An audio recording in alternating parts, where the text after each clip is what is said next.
Shalom teman-teman, damai sejahtera Tuhan beserta dengan kalian semua dan semoga semua teman-teman berada dalam keberkatan dan perlindungan Tuhan Yesus Kristus yang luar biasa mengasihi kita semua.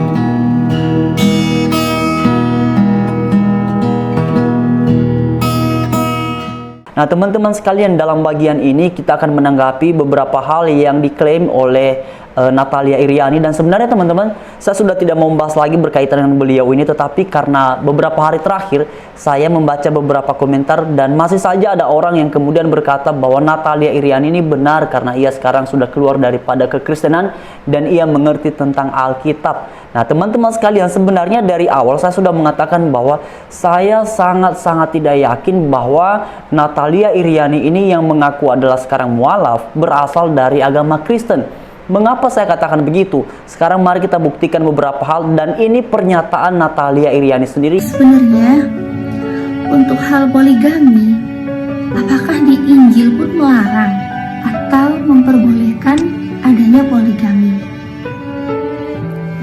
Jadi yang pertama, kita telusuri dulu Injil di bagian Perjanjian Lama. Saya mau ajak teman-teman untuk melihat di 1 Raja-Raja 11 ayat yang pertama.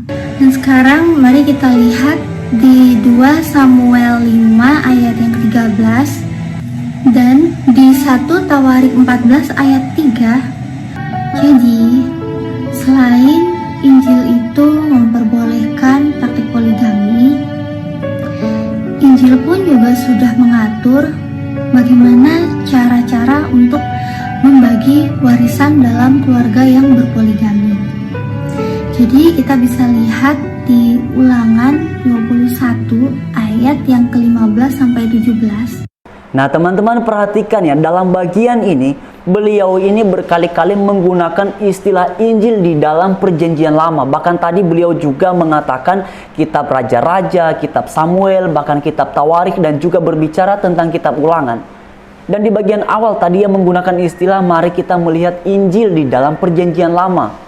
Nah teman-teman sekalian, jadi berdasarkan pernyataan Natalia Iriani sendirilah, sangat tidak mungkin bahwa beliau ini berasal dari Kristen. Ya kalau sekarang dia sudah menjadi mualaf ya silakan saja, tetapi karena yang mengaku berasal dari Kristen, tentu ia akan mengerti bahwa kitab Perjanjian Lama, mulai dari kitab Kejadian sampai kepada kitab Maleakhi, tidak ada satu kitab pun yang disebut atau dikategorikan sebagai kitab Injil. Dan yang melakukan ini teman-teman bukan hanya beliau ini. Mari kita memperhatikan bapak yang satu ini juga sama nih. Kemungkinan mereka berdua ini seperguruan kali ya. Beliau ini juga mengatakan bahwa Injil dalam Perjanjian Lama. Kita lihat ya teman-teman.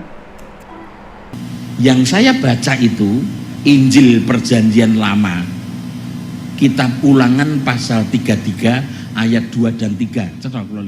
Nah sama kan teman-teman, Natalia Iriani mengklaim Injil di dalam Perjanjian Lama dengan beberapa kitab yang sudah disebutkan. Beliau ini pun juga berkata Injil di dalam Perjanjian Lama. Bahkan dia juga menyebutkan kitabnya.